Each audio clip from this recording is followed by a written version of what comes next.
All right, so you want to start off with a whole bag of chocolate chips.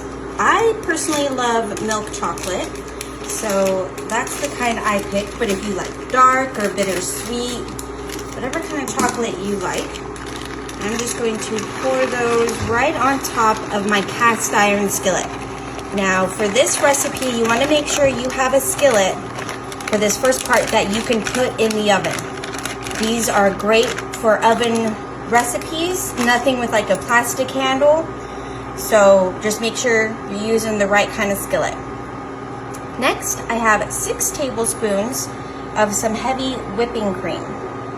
So this is 6 tablespoons or 3 ounces. And we're going to pour that right on top of those chocolate chips.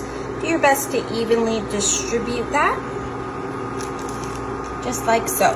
Now, I'm using my little stove or tabletop stove on low heat.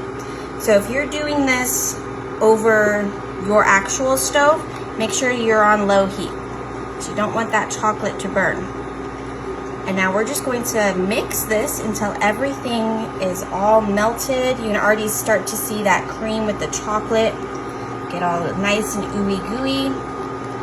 On low heat, we're just going to continuously stir this so that that chocolate doesn't burn at the bottom. All right, this is just the perfect consistency that you want your chocolate. Nice and creamy with that heavy whipping cream all mixed in. Now what we're gonna do, we're gonna take those pumpkin spice marshmallows I found. Pumpkin spice season is well upon us, my friends. If Starbucks and Target is starting to sell their stuff, you know it's time to start baking. So I'm just gonna start laying these down. I want a good layer. Try not to have any overlapped. Sprinkle some on there. This is going to be a wonderful fall twist on a classic s'more. I know summer's ending, campfires, probably a thing of the months past. I don't know, like in some places, I think a campfire would be nice during the fall, but if it gets too cold out there, you can still get your s'more fix. Just follow this recipe, guys. So I'm just taking some extra now little marshmallows and trying to fill up some big gaps. You don't want any of that chocolate left because you don't want that chocolate to burn, but we do want those marshmallows to get a nice good crisp to them. That's looking pretty good to me. I don't want to overdo it on the mallows. So be careful. Make sure to grab that with care if it is hot. Now we're going to go ahead and put this in the oven. It's been in there at 425 and keep an eye on that for about 15 or so minutes. All right, guys, here is our pumpkin spice s'more dip. Be careful because this skillet is very hot.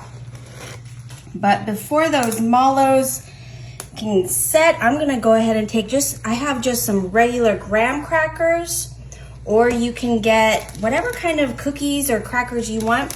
You can use some vanilla type wafers, shortbread cookies, vanilla wafers. Oh, look at that. Look at that. I can't wait. I'm gonna take a bite.